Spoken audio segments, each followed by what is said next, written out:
नमस्कार, बहुत स्वागत आप सभी का। जी मध्य प्रदेश छत्तीसगढ़ देख रहे हैं आप और आपके साथ मैं हूं कीर्ति दीक्षित और आपकी आवाज में आप सभी का स्वागत है।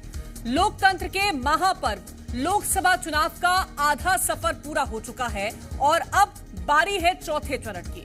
13 मई को होने वाले चुनाव में मध्य प्रदेश की आखिरी 8 सीटों पर मतदान होना है, जिसको लेकर दावे और वादे तो बहुत हैं, लेकिन मध्य प्रदेश के अंतिम चुनावी चरण में जनता किसका साथ देगी, ये देखना काफी दिलचस्प होगा। आज बात आपकी आवाज में करेंगे मध्य प्रदेश के चौथे चरण को लेकर के, लेकिन उससे पहले रिपोर्ट देखिए।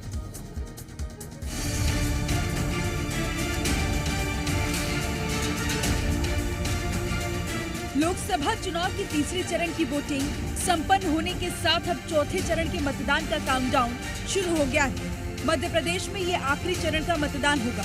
13 मई को होने वाले इस मतदान के साथ ही एमपी की सभी 29 लोकसभा सीटों पर वोटिंग संपन्न हो जाएगी। एमपी में चौथे चरण में 8 सीटों पर वोटिंग होगी। एमपी में चौथे चरण में 8 सीटों पर वोटिंग होगी, जिसमें देवास, उज्जैन, मंदसौर, रतलाम, धार, इंदौर, खरगोन और खंडवा ये वो सीटें हैं जिन पर चौथे चरण में मतदान होना है। अब जहां मध्य प्रदेश में तीसरे चरण का मतदान संपन्न हो चुका है, तो वहीं चौथे चरण के लिए कांग्रेस बीजेपी तैयार है। कांग्रेस और बीजेपी के तमाम दिग्गज नेता चौथे चरण के चुनाव के लिए प्रचार प्रसार में जुट गए और अपनी अपनी पार्टी के लिए मतदान करने की जनता से अपील कर रहे हैं।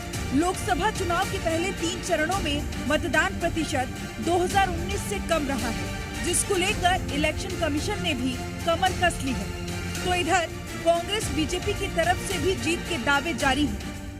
मध्य प्रदेश में लोकसभा 2024 के चुनाव को लेकर के तीसरे चरण में जो जनता का रुझान मतदान को लेकर के आया है, जिस प्रकार से जो उम्मीद की जा रही थी उस उम्मीद के अनुसार पूरे मध्य प्रदेश में मतदान हुआ है। उस मतदान में भारतीय जनता पार्टी के जो दिग्गज नेता मैदान में है।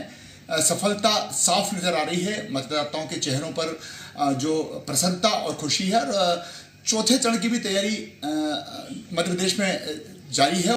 तीसरे चरण में वोटिंग परसेंटेज निकल कर आया है और जिस तरीके से कांग्रेस के प्रति उत्साह और लंबी लंबी लाइनें पोलिंग बूथों पर और जहां पर हेल्प डेस्क लगती है वहां पर मिली है।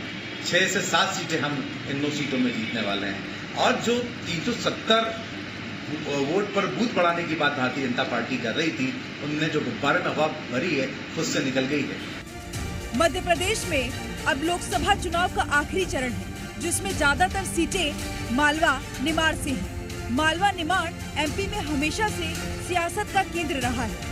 अब देखना होगा कि 24 के रण में मालवा निमाड़ क्षेत्र में कौन से मुद्दे जनता को छूते हैं और क्या इस बार बीजेपी यहां से अपनी सीटें बरकरार रख पाती है या फिर कांग्रेस उसमें सेंध लगाने में कामयाब होती है। ब्यूरो रिपोर्ट, जी मीडिया।